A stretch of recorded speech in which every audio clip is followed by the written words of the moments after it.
What's good? It's your boy Turbeazy, and I'm about to answer some questions with Sounds of the Future.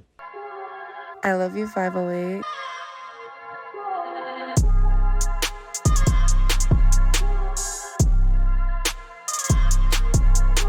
Turbeazy. I'm from Long Island by way of Queens, and I'm an artist, recording engineer. I'm an artist and a recording engineer. My first memory of music was like when I was a kid. My dad was an engineer, not an engineer. He was a artist. So he was signed to Tommy Boy Records, and he was actually a rapper. So I've seen him perform at a young age. Then he became a DJ. So I was like always around music. And like as far as my like journey to music and why I started rapping, it was really just because I used to play basketball and like I couldn't anymore. And like people just told me I should rap. I used to freestyle in the lunchroom tables all the time. And then they said like, yo, Turb, you should take it serious. And I did, and it's been history ever since. I would say like I love basketball. Basketball was my passion. Like the hardest part was just kind of like just embracing the fact that I wasn't really going to be playing ball for the rest of my life. You know what I'm saying? But like as far as like the music side of it, like I was really embraced. Like everybody wanted me to do music. Like everybody was just pushing me to do it. So like it wasn't hard for me to do music on its own. Like I feel like everybody said, yo, like, yo, this is hard, do that. So I just kept doing it, you know. There was other factors, but I would definitely say like seeing that at a young age and like just seeing like the crowd control and just seeing how he affected just the listeners and like just how creative the process was. Like I was always intrigued by it. So I always wanted, it was always a thought in my head, but like, I don't know, like when I was a kid, I just never thought about being a rapper. Like I was like, I wanted to play basketball. So Tommy Boy Records, like they used back in the day, they was really like messing up people's deals a lot. And like they did that to De La Soul. I feel like they just got their masters not too long ago. And like my dad wasn't in the greatest deal.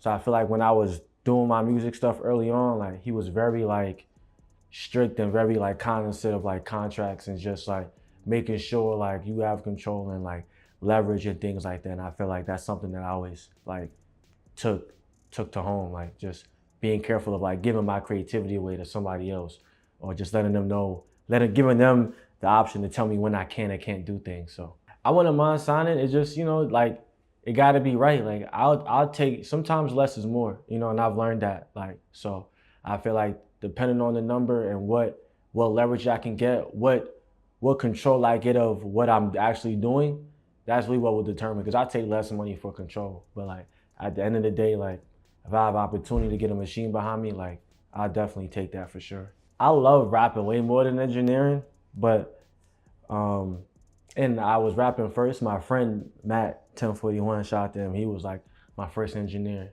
you know, first person to even open up a studio to me. So like without him, I wouldn't even be doing this music stuff. But I'll definitely say I like rapping more.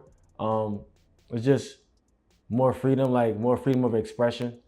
Um, but like I've grown to love engineering more because it just allows me to do whatever I want, and like whatever I have in my brain, like I can figure out how to make it sonically, and like just being able to do things like that, it gives me like a whole nother like level of like creativity on the rapping side too. Like it used to be very intentional. Like I used to write a lot, even like with or without like music, but now I just kind of go in the studio and I just feel it out. I don't even like listening to beats unless I'm in the studio for real. Like, because if I like it, I like to just go off initial feeling. You know, I'm very like I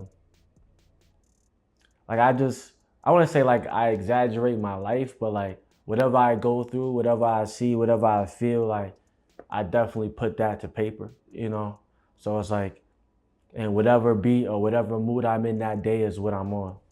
So that's pretty much what it be like. And every day, like, so I make music every day. So I just wake up, I might go sit down, go through some beats, and this is how I'm feeling right now. Then that's what we on for today.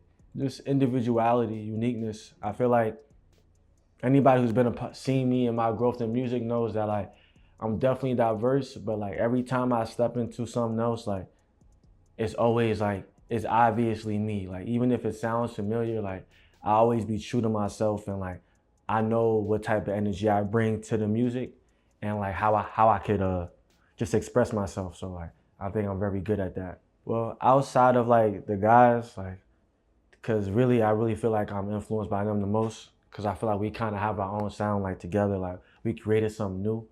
But as far as like mainstream artists that I've like I've been around or like just heard, I'll say like Travis, Kanye, Kid Cudi, heavily, um, Charles Hamilton, Busta, Method Man. Like I like the old school and the new school, so I try to like dibble dabble in both. Well, Moolah is calling it a G&B. Shout out to Moolah. Well, so we call it like Ghetto Blues. Um, but yeah, I feel like it's just a very thin line that we're doing between like the rap and the R&B stuff. Definitely like heavily jazz inspired. Like you want to call it like jazz rap or whatever, or like R&B rap. I really don't really It's really kind of like hard to explain, but like when you hear it, you definitely understand it for sure. The hardest part of my career so far has been COVID. That was the craziest thing like I went through personally, and that was just because like we was me, the gang, the guys. We were like out. We was lit outside. So like when outside closed down, a lot of opportunities stopped, a lot of movement stopped, and like if you wasn't past a certain threshold, you kind of had to start over. And I guess that's what I've learned. Like being able to start over. It's okay to start over. You could bounce back. Like it doesn't matter. Like if you make good music, like if you believe in what you got, then it's like it's gonna get there. You know what I'm saying? You just gotta stay strong. Keep doing what you're doing. Yeah. Well, it's T for Turbeazy, and it's like a lightning bolt.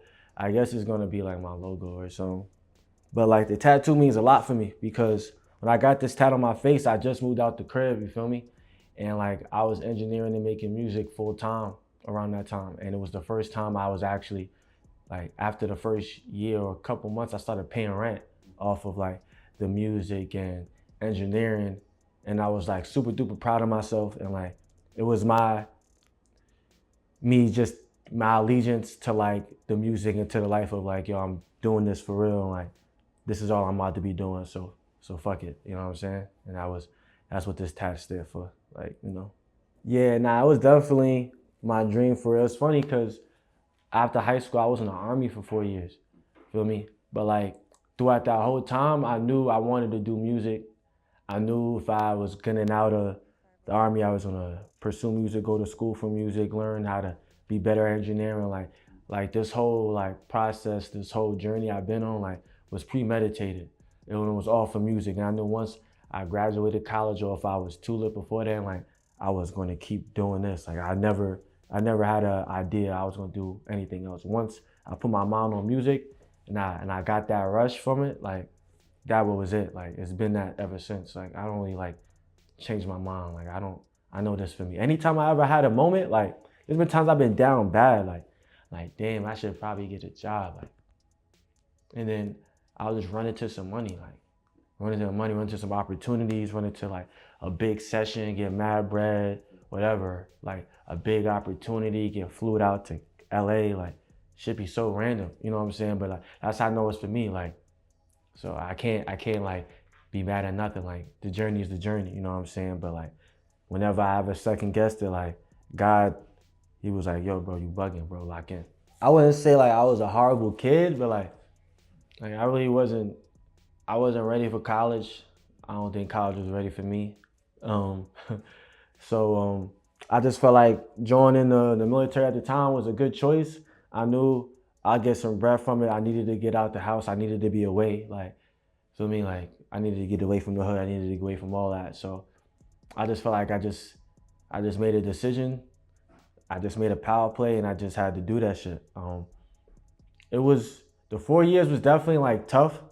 Like I hated it, but like I would say it gave me discipline, and like knowing I wanted to do music the whole time. Like I used to write the whole time, like basic training, whatever. I was battling people. I didn't care. Like I would tell people, yo, I'm gonna get out and I'm gonna be rapping. People would laugh at me. They thought I was playing. Like I was dead ass. Like I was so serious. Like it used to get me mad, but like it would get me mad, but it would keep me focused. You know what I'm saying? But like it definitely gave me discipline. So like that's why now when I do music, I feel like me compared to like my bros, like I be so locked in, and like when we doing it, I'm locked in doing it. If we not doing it, or if you not doing it, then we not doing it, just because I have a certain standard like that I kind of have with like just doing things in general. And like I'll definitely say the Army helped me with that for sure. I would say it did at the time, because like I said, before then, like I was in high school, and like I said, everybody was pushing me the first couple of years I was doing music. And then at the time, I really wasn't making music. So it was like I was just kind of rapping. And then like in the Army, it's like it's just a weird place. You know what I'm saying? Like where I was at, it just wasn't a lot of people like, I won't say supporting it. It was crazy because my sergeant major, dead ass, he jacked me. Shout out to Sergeant Major McCray. He used to bring me into his office, and like he was like, yo, I need you to write something for me. I need you to rap. Like, feel me? Like he'll like try to give me things to rap about, rap without cursing, whatever. Just tell me, listen to Nas and stuff like that. Like I did, but like, he was just, trying to be a good influence on what I was making. But as far as like the laughing and stuff, the first time it definitely did bother me. But overall, I really don't care. Like at this point, like I feel like I put my 10,000 hours. I believe in myself and what I'm doing, and I know I'm great. So like, I really could care less. People really be trolls, you know what I'm saying? So it's like people really just be wanting people to laugh, and it don't really be about you. People just be insecure. So it's whatever. Like I don't really let it affect me no more. Like I'm a chill guy, So I would say, I would still say it's probably Critch for sure. Just because like I don't know, like when I seen him record, like, and just being a part of the recording process and engineering him, like out of all the people I've ever engineered, like I never was like, yo, bro, like I see similarities, or like I just like somebody I'm inspired, just somebody, just I feel like, yo, no, I get it. Like, and I was in him engineering, I just feel like, yo, this dude is like he's locked in. I know how he's feeling. I just feel like we was just one and the same, bro. It was a really weird moment, but like it was dope. And I just feel like he's super duper creative. It's just weird. I just feel like he don't drop like some of the songs like I recorded for him, or like the songs I've like experienced. Like he don't really drop everything that he has, and I've learned that about artists too. Like working with big artists like that, people don't drop everything, and it's like I'd be like, damn, bro. I'm like, yo, you made so much music. I recorded like 20 songs with you, bro. You dropped like 2 songs. And I'm like, they used to be the hardest to me. They're like the hardest Jay Critch songs I've ever heard. But yeah, but definitely, Critch is definitely like, as far as artists that I've seen that I was superly like impressed by, I would definitely say he's top of the list. Just impact. And I just want to influence like the younger generation. I feel like I've already started doing that, but just on a larger scale, like just want to keep making a difference. I feel like that's all music is. Like I just want to be to music what music was for me. You know what I'm saying? And that's been the biggest goal and the biggest motivation for me, is like that kid who was like ain't know what to do and heard that song, was like, damn, like this dude understand me, like whatever. Like now I'm Gucci, I'm locked in. Like when I need to be locked in, like I bump this. Like I want to be that person for like the world type shit. Yeah, well, February 7th, I'm dropping the 419ers with me and my bro, Casey Chain, Gigi Chain. So you might see this after drop or before. And then outside of that, I dropped the project in October. So much fish in the sea, If you ever been through a breakup or going through some shit, that project is definitely for you. You know what I'm saying? So yeah, that's all I got going on right now. I don't want to sound cliche.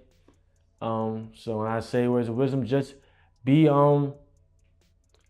be comfortable taking chances, yo. Bet on yourself. I feel like it's cool to be yourself, but like at the end of the day, you gotta bet on yourself too. Like if you believe in yourself so much, you'll put money behind it. Believe in yourself so much that you'll take that trip, you'll put out that music and stop waiting 6 months or 2 years. Like nothing's really ever going to be perfect. Like it's cool, but like